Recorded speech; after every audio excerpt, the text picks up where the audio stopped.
In 1971, Ruby Litinsky, reporter for local newspaper Peabody Times, tried to acquire a press pass for the USS Constitution's turnaround cruise in the Boston harbor. She was denied. At this time, only men were allowed on Constitution after it left the dock. The entirety of the crew, guests, and invited reporters were men.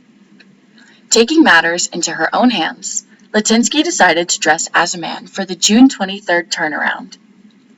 Followed by her actual male photographer, Alan Jelen, she attempted to sneak aboard the USS Constitution.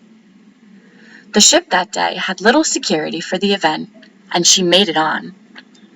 Ruby had a wig trimmed into popular cut from that time, dressed in trousers, a collared shirt, and a windbreaker jacket at 5 feet tall.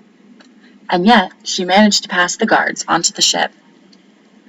While her hair and outfit may have passed the bill, her physical mannerisms did not. Only a bit after making it onto the ship did the ship's captain at the time, Commander Jack L. Reifschneider, notice her walk, stating, "When I saw you coming up the gangplank, your walk looked funny. Then I looked at your facial features, and when I watched you walking away from the back, I could tell you were all girl." His reasoning, they didn't have facilities. After insisting she wouldn't need them for the 2-hour cruise, the Navy press officer Jim Harrington got involved and recommended that, to save us all the embarrassment and prevent any incidents, she should leave. She was then put onto the Coast Guard supplemental press boat.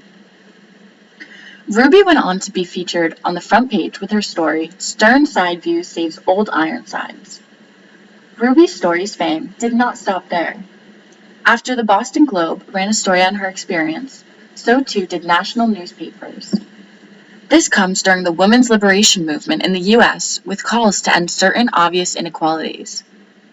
When Litinsky contacted the Office of the Chief of Naval Operations to inquire about the ban on women and ask it be eliminated, Admiral Elmo Zumwalt said he would look into it. And as though he did, the next summer, 3 dozen women were aboard a turnaround cruise, but swears that it was by his own doing, recalling, "The Navy's always been modern. The Navy is always keeping up with the times." In November 1986, the first female sailor, Yemen's second class Rosemary Lanham, joined the USS Constitution. 10 years later, the second female on the crew joined, Lieutenant Commander Claire V. Bloom, the first female officer assigned to Constitution. Today, there are 20 female sailors on board the USS Constitution.